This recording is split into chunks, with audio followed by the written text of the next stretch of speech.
It's early in the semester for some of us. On today's episode 31, I talk about all that we cannot see. Produced by Innovate Learning, maximizing human potential.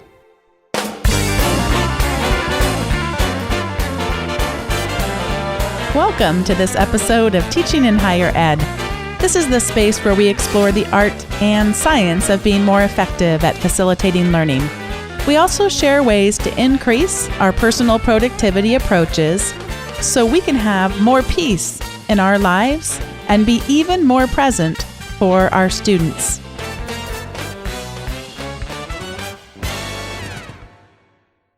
As I mentioned at the start of the show, it is the first week of classes for a lot of us, I know. Some of us starting next week. Some of us are on a quarter system. I realize it's not across the board, but it is a time where many of us are thinking about a lot of things. We've got some new faces, some new names, and I don't know about you, it can be a little overstimulating. I've got a couple of young children at home, as I know many of you who listen know, and boy, you see what a toddler looks like when they're overstimulated. Well, me in my 40s, overstimulated, get a little bit scatterbrained, but I also do a lot of deep thinking, and I've been thinking about the things that we cannot see.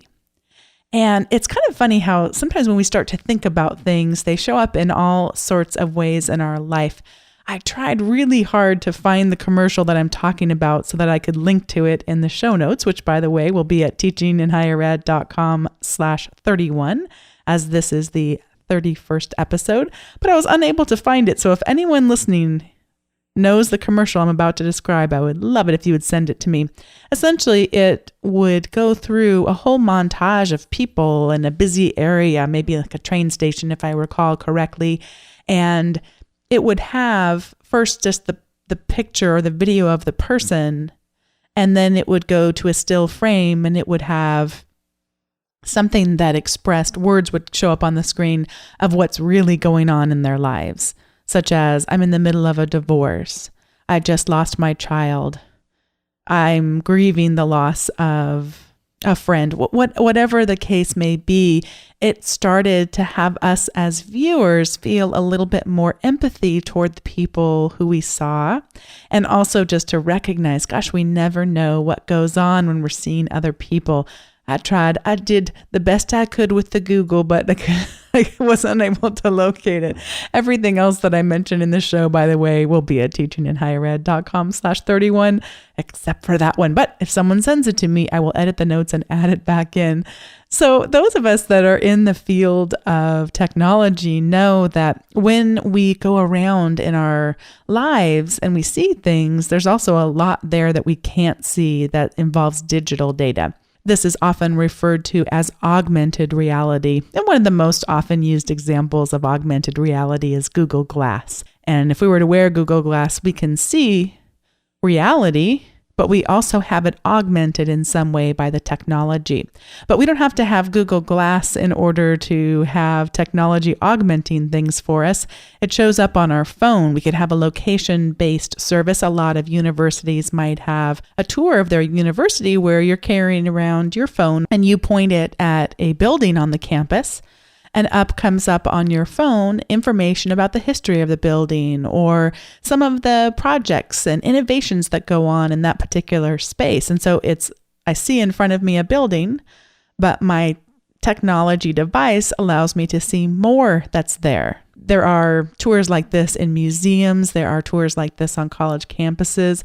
And unfortunately, a lot of advertising goes along with this too, where I can go into a store and instantly it knows that I've come in and starts to push advertising to me that's geared toward what it thinks I might like, etc. So there's lots going on that we aren't able to see. And one example would be the augmented reality. And recently I had lunch with a friend and she was talking about a location-based chat service. This is not one that I recommend. Let me say that to start. It's called Yik Yak. And Yik Yak, you can have it what chat is going on around me, but what some people see as its upside is what I would say is its big downside, and that is that it's very easy to be anonymous on it.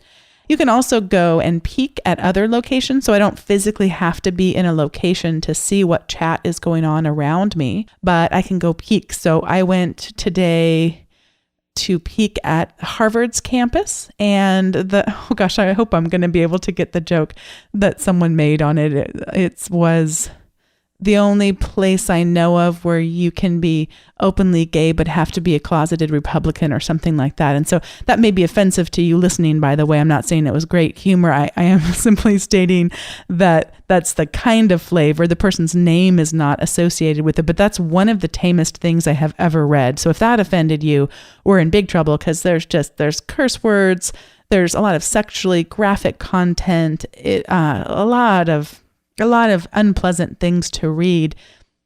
I had gone in and had read it because they had talked about with my university, kind of seeing some of the cultural things that are going on. Now, of course, my university is located, as most universities are, in an area where you wouldn't necessarily have to be affiliated with the university to start chatting about this. So it doesn't necessarily mean these are our students, but some of them are. And so it's just interesting to me to be thinking about the conversations that we don't necessarily get to have when we're in the room. Here's this professor with a position of power. They're not necessarily going to speak that way. Thank goodness, by the way, because again, it's not something I don't think it's worth you going and looking at, because it's just so much just foul language and sexual references and all that. But if you'd like to, Yik spelled Y-I-K, Yak spelled Y-A-K.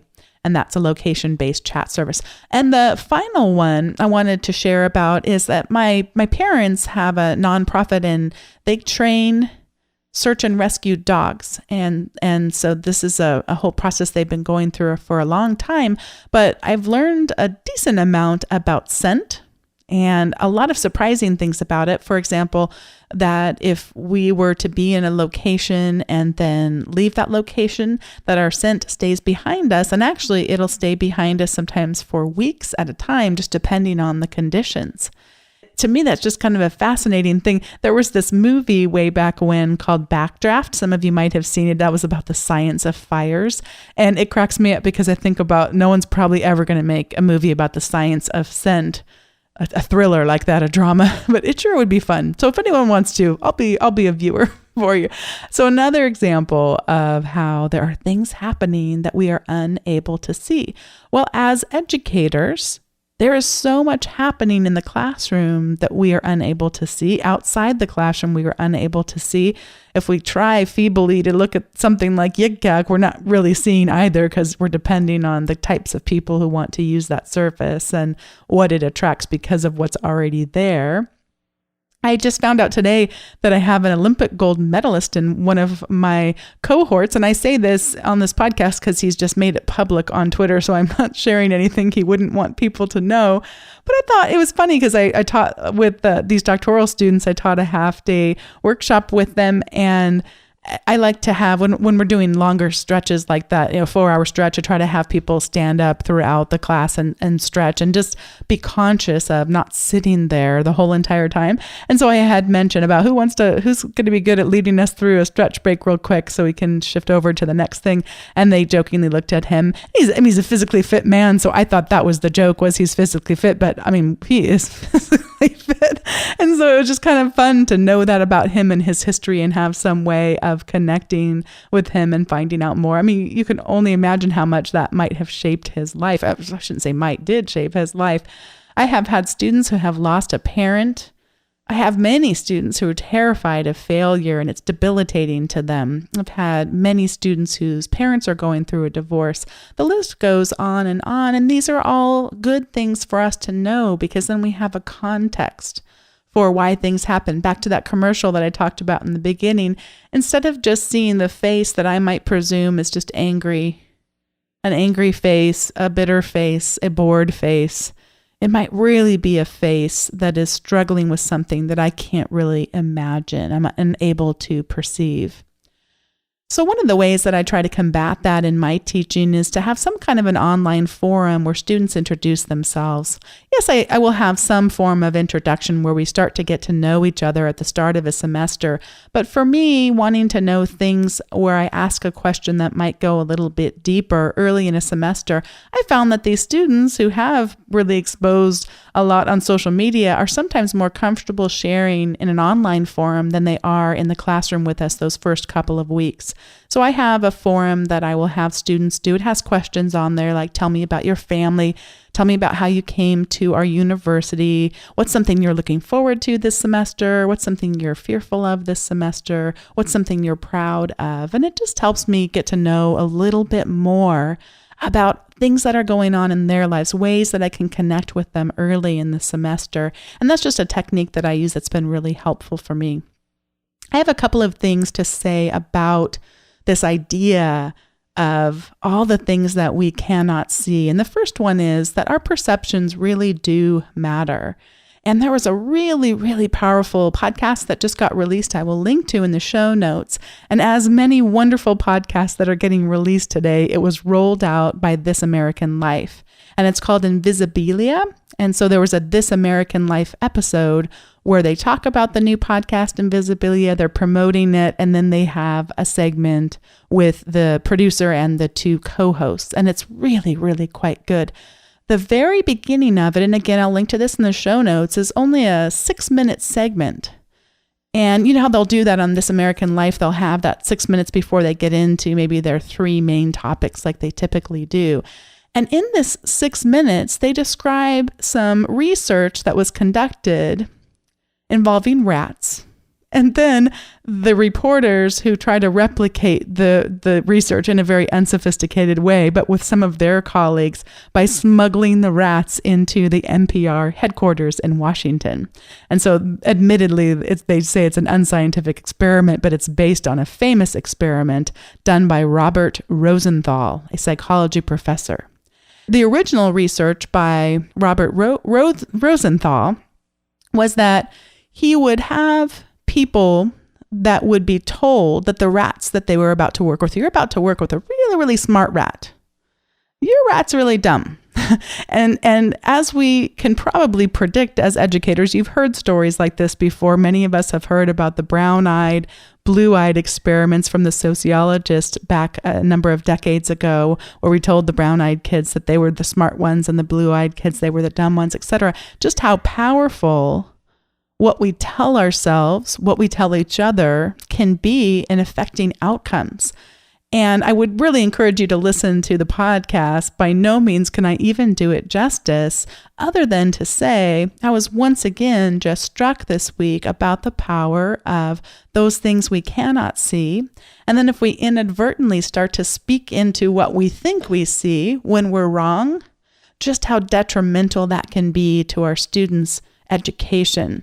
I will say, by the way, the rest of the This American Life that kicked off the Invisibilia podcast is more of a fascinating look about a man who is blind, but who lives a life that most of us would describe as a person very, very able to see in the world, just not quite in the way we typically think of it. That's the best I can do without giving too much away, but it's fascinating. And so as far as guidance for myself and for all of us, I have found it helpful in my teaching to do my best to assume the best, because I don't know what's going on. And what can be helpful, though, is to think that students want to do well in a class, that they care about school, or at least that they're not jerks. I have found that not to be a helpful label just to apply. I mean, students will sometimes care more, care less, that kind of thing. But instead of putting labels that are about the person or their character, to really try to assume the best and to talk to the students candidly and openly, and preferably one-on-one, about when we see gaps. It seems like you are doing this, or you care about this. You said, I always have in that same forum, by the way, where the students introduce themselves, there's a learning contract. It's a quiz where I essentially quiz them on the syllabus, but I also ask them the questions like, what is your goal in this class? how committed are you? What are the kinds of things that you're going to do to support that goal? And then how can I support you in that goal? And so I can bring that up and I can say, you say that you want to get a B in this class and you say that you're going to do this. It doesn't look like that's happening, or I'm afraid that we might not be able to achieve that goal. Am I missing anything? And then just stop talking and let them be able to express back what I might be missing. And we did talk about this a little bit. Dave Stachowiak, my husband, and I talked about this in the conversation about dealing with difficult students. So I'll put a link to that in the show notes too. But that's one of the things I have found to be helpful. And then lastly, the second point about what we cannot see is that to remember that our students really are diverse and they really experience their education very differently, whether or not we realize it. Now, I've had a couple of students in class who were deaf, for example. And by the way, very different kinds of deafness. So deaf as in having interpreters in the classroom who are doing all of the interpretation, all the way to a deaf person with a cochlear implant and who needs to be able to see my lips moving in order, or the lips of, if it's a video or something like that, in order to fully get the message that's being sent. That's a very sometimes obvious way. I mean, I'm sure we get it wrong in terms of how we work to support the students, but it is something that is more apparent to us as educators. But my mind just gets blown when I think about all the things that we can't see, where we're missing our ability to really connect with our students to best be able to support them. So these are just some of the things that have been on my mind. I would love to hear from you about what are some of the things that come into your mind when you think about all that we cannot see. And this is the time in the show when I shift over and talk about recommendations. Way back when, episode 1 or episode 2, I'm not sure, but I'll link to it in the show notes, Dave recommended an app which used to be called Lyft. And it's not the car service, by the way. It's a different one. It's a habit-forming app, but now they have changed their name to Coach.me. So you can go to Coach.me or you can download the Coach.me app. And essentially, it's an app to help us create habits. And in my case, I am trying to create a habit of stretching for 10 to 15 minutes every day. And some of you know from past episodes, or if you read the weekly blogs, I have some difficulty with my wrists and my arms, sort of like carpal tunnel syndrome, but not quite. And so I really need to make sure that I'm stretching, and that just makes such a difference in my life, but it's something I'm not really good at doing. And the Coach.me helps me check off every day when I do it, track how many days in a row that I do it, and gives me encouragement along the way. And I can connect with other people who will encourage me along the way. I can have private habits that I'm trying to mold that I don't want to share with other people, or I can have public ones. My stretching is a public one, so anyone that wants to cheer me on can, but I don't necessarily have to use it in that way.